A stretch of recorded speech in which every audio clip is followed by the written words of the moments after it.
కూడా ఏం ఆలోచన ఉంటుందన్నప్పుడు, ఇప్పుడు పోయిన సంవత్సరం ఎవరికైనా అనారోగ్య పరిస్థితి వచ్చి ఏదైనా యాక్సిడెంట్ అయ్యి లేదంటే వాళ్ళకి ఏదైనా కాలు తీసేసో లేదంటే ఏదైనా భయంకరమైన ప్రమాదం జరిగినప్పుడు కొంతమంది మైండ్ సెట్ ఎలా ఉంటుందంటే, ఎందుకంటే నేను కండ్లారా నా చెవులారా నేను విన్నా కాబట్టి చెబుతున్నాను. ఇప్పుడు చర్చిలో ఏదైనా గొడవ అయింది అనుకోండి, గొడవ అయిన తర్వాత వాళ్ళు వాకింగ్ వెళ్ళినప్పుడు బైక్ మీద వెళుతున్నప్పుడు యాక్సిడెంట్ అయింది అనుకోండి, వెంటనే వాళ్ళు ఏమనుకుంటారు అంటే, మమ్మల్ని అంటే చూడు ఏం జరిగిందో, మమ్మల్ని అంటే వాళ్ళకి చూడండి ఏం జరిగిందో, వెంటనే ఏం జరిగిందండి, వాళ్ళకి ప్రమాదం జరిగింది అంటే వాళ్ళు మమ్మల్ని అని ఏం చేశారు, పాపం చేశారు, వాళ్ళు ఏదో పాపం చేశారు, అందుకే వాళ్ళ పరిస్థితి అలా మారిపోయిందన్న ఒక ఆలోచన ప్రతి మనిషిలో ఉంటుంది. కానీ మీరు ఈ సంవత్సరం గుర్తుపెట్టుకోవాలి, అసలు ఎవరికైనా ఏదైనా పరిస్థితి వచ్చినప్పుడు అసలు ఎందుకు అది జరిగింది, దాని వెనకాల కారణం ఏంటో బైబిల్ గ్రంథంలో నుంచి మనం చూడగలిగితేనండి, లూకాసు వార్త దయచేసి 13వ అధ్యాయము, లూకాసు వార్త 13వ అధ్యాయము, మనమందరం కూడా మొదటి వచనాన్ని నుంచి కొన్ని వచనాలు మనమందరం కూడా చదువుకుందాము. ఫిలాతు గలిలయులైన కొందరి రక్తము వారి బలులతో కలిపి ఉండెను. ఫిలాత్ అనే ఈ రోమా గవర్నర్ ఏం చేశాడండి, గలిలయ మనుషులు యేసుక్రీస్తు వారు కూడా గలిలయుడు అని పిలువబడ్డాడు. ఇప్పుడు మనం నజరేతు అనే ప్రాంతం అని మనం చదువుకుంటాం కదమ్మా, ఇది గలిలయ దేశములో ఉన్నది. ఇది అందుకే నేను ఎప్పుడు చెప్తాను, పైన గలిలయ దేశము, మధ్యలో సమరయ దేశము, ఆ తర్వాత కింద ఉన్నదే యూదయ దేశము. ఇప్పుడు జనసంఖ్య రాయించుకోవడానికి ఎక్కడి నుంచి వచ్చారంటే, పైన గలిలయ దేశములో నుంచి యూదయ దేశములోనికి వచ్చారు వాళ్ళు.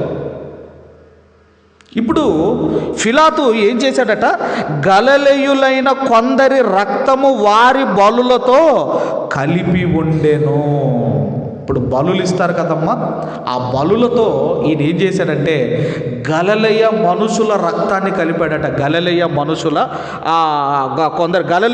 గలిలయులైన కొందరు రక్తము వారి బలులతో కలిపి ఉండెను. అప్పుడు అక్కడ ఉన్న వాళ్ళు అనుకుంటున్నారు, వీళ్ళు ఎంత పాపులు కాకపోతే ఒక ఫిలాతు వాళ్ళ రక్తమును బలులతో కలుపుతాడు అని అక్కడ ఉన్న వాళ్ళు అనుకుంటుంటే, అప్పుడు అక్కడ ఏం జరిగిందంటే, ఆ కాలమున అక్కడున్న కొందరు ఆ సంగతి యేసుతో చెప్పగా, ఏమయ్యా బలులతో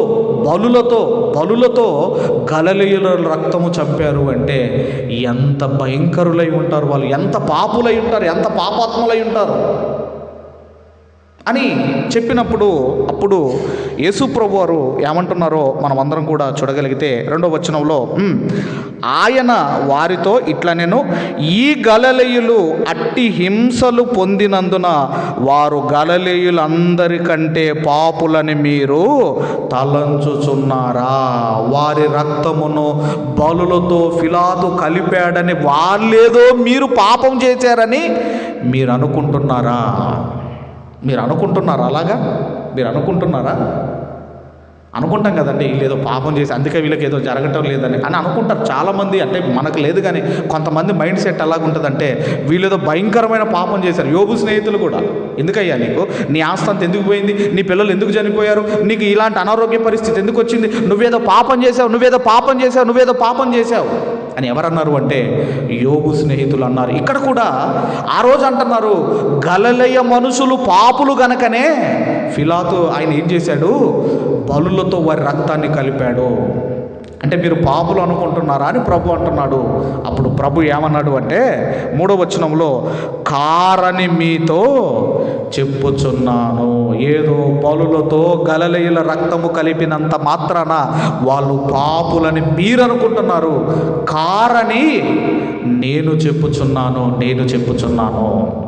మరి ఏంటంటే మీరు మారు మనసు పొందని ఎడల మీరందరూ అలాగుననే నశింతురు.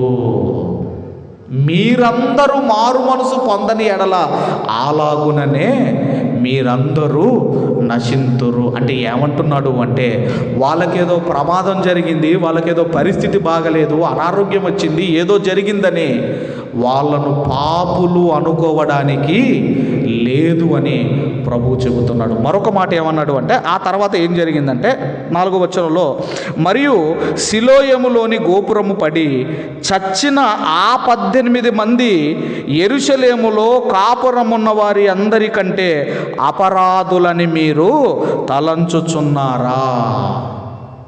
అప్పుడప్పుడు గోడగూలి చనిపోవటం కానివ్వండి, చనిపోతుంటారు కదమ్మా, కొంతమంది మీద ఫ్యాన్లు పట్టడం కానివ్వండి, కొన్ని జరుగుతూ ఉంటాయి, ప్రమాదాలు జరుగుతూ ఉంటాయి.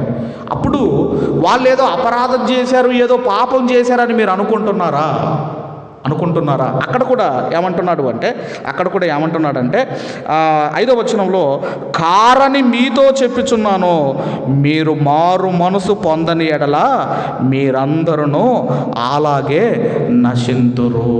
ఎప్పుడు గుర్తుంచుకోండి, ఒక కుటుంబములో పరిస్థితులు బాగాలేనప్పుడు, ఒక వ్యక్తి అనారోగ్యముతో బాధపడుతున్నప్పుడు, ఒక వ్యక్తికి యాక్సిడెంట్ అయినప్పుడు, ఒక కుటుంబంలో ఏదైనా జరగరాని సంఘటన జరిగినప్పుడు, వాళ్ళేదో పాపం చేశారు, వాళ్ళేదో అపరాధం చేశారు అని మీ మైండ్లో ఎప్పుడు రావద్దు అని ప్రభు అంటున్నాడు. ఇంకా గట్టిగా మాట్లాడితే ఆయన ఏమంటున్నాడు అంటే, వాళ్ళే మంచోళ్ళు, మీరు మంచోళ్ళు కాదు అంటున్నాడు. అమ్మ, వాళ్ళే మంచివారు, మీరు మంచివారు కాదు అని ప్రభు అంటున్నాడు. మీరు మారు మనసు పొందకపోతే అలాగే నశించెదరు అంటున్నాడు. కాబట్టి ఎవరైనా మన శత్రువు కావచ్చు, ఎవరైనా పడిపోయినప్పుడు మనం ఏం చేయాలంటే, ఏం చేయాలమ్మా? ఏం చేయాలి చెప్పండి అమ్మ, ఏం చేయాలి చెప్పండి? ఒకరోజు నేను అంటే ఇక్కడికి ఇంకా రాలేదు, మనకు తెలుసు కదా, మనకు ఉంటారు కదా, పాస్టర్లకు శత్రువులు కూడా ఉంటారు కదా. అయితే ఒక వ్యక్తి పడిపోయాడు. మన ధనసుందరమ్మల ఆ గల్లీ అక్కడే అదే ఏరియాలో పడిపోయాడు. నేను వెంటనే ఆయనకు ఫోన్ చేశాను, సార్ పలాని క్యాండిడేట్ ఇక్కడ పడిపోయాడు, కనీసం ఎవరు కూడా పట్టించుకోవటం లేదు. ఇప్పుడు మనం వెళ్తే మనల్ని ఏమన్నా అంటాడో ఏమని నేను కూడా వెళ్ళలేదు. వెంటనే చెప్పగానే ఆయన పరిగెత్తుకుంటూ వచ్చాడు, ఆయన వచ్చి తీసుకొని వెళ్ళిపోయాడు. ఇప్పుడు నేను అక్కడ ఉండి, భలే జరిగిందిరా నీకు, నన్ను అన్నావు, నీకు జరిగిందే అని నేను అనుకోవడానికి ఉందమ్మా? అనుకోవచ్చు అలాగా? అందుకే సామెతల గ్రంథంలో ఒక మాట అన్నాడు, ఆ మాట మీరు అందరూ కూడా చదవగలిగితే దయచేసి సామెతల గ్రంథంలో అందరూ కూడా మనం అందరం కూడా చూడగలిగితే, సామెతల గ్రంథము ఆ మాట చాలా బాగుంటుందమ్మా. మాట ఎక్కడుంది ఆ మాట? 24వ అధ్యాయము 17వ వచనాన్ని మనం అందరం కూడా చదువుకుంటాం. 24వ అధ్యాయం 17వ వచనంలో, నీ శత్రువు పడిపోయినప్పుడు సంతోషించకుమో. ఏమంటున్నాడమ్మా? నీ శత్రువు పడిపోయినప్పుడు సంతోషించుము అంటున్నాడా, సంతోషించకుమో అంటున్నాడా? భలే జరిగిందండి వాళ్ళకు అని మనం ఎప్పుడు కూడా సంతోషించకము. వాడు త్రొట్టిల్లినప్పుడు నీవు మనసున ఉల్లసింపకము. పైకి అనకపోయినా మనసులో మాత్రము భలే జరిగిందిరా అని అనుకోకము అని చెబుతూ తర్వాత అంటున్నాడు, యెహోవా అది చూసి అసహించుకొని వాని మీద నుండి తన కోపము త్రిప్పుకొనునేమో. ఏమంటున్నాడమ్మా? ఒకవేళ మనము గనక వాళ్ళ పరిస్థితిని చూసో, వాళ్ళ యొక్క సిచ్యువేషన్ చూసో మనము గనక హేళన చేస్తే, దేవుడు అంటున్నాడు వాని మీది నుంచి కోపము నీ మీదికి డైవర్ట్ అవుతుంది అని దేవుడు చెబుతున్నాడు. ఎప్పుడు కూడా ఎవరిని కూడా మనం ఏం చేయకూడదంటే, ఎవరైనా పడిపోయినప్పుడు మన వంతుగా మనం ఏం చేయాలంటే, శత్రువుకు భోజనం పెట్టమని చెప్పాడు మన ప్రభువు. ఏం పెట్టమన్నాడమ్మా? శత్రువు కూడా భోజనం పెట్టమన్నాడు. కాబట్టి మనం ఎవరి పరిస్థితి ఎలా ఉందో మనకు తెలియదు. ఎందుకు ఈ శ్రమలు వస్తున్నాయి అంటే, మనల్ని దేవునికి దగ్గర చేయడానికి వస్తున్నాయి. నువ్వు దేవునికి ఇంకా దగ్గర కావడానికి, నీకు మేలు జరగడానికే ఈ శ్రమలు వస్తున్నాయి తప్ప మీరేదో పాపం చేశారనో, మీరేదో అన్యాయం చేశారనో మీకు ఈ శ్రమలు రావటం లేదు. ఇంకా మనం దేవుల్లో గొప్పగా బ్రతకాలనే ఇవి వస్తున్నాయి. కాబట్టి ఈ రెండు గుర్తుపెట్టుకోండి. ఒకటేమో వాగ్దానములు, ఇవి కూడానా, అవి మనకు కూడానా, తర్వాత ఏదో సంఘటన జరిగింది, ఏదో జరిగిందని మనము పాపులు అనడానికి లేదు. ఓకేనమ్మా? దేవుడి మాటలు మన హృదయములో ఫలింపజేయును గాక. ఆమేన్. ఆమేన్.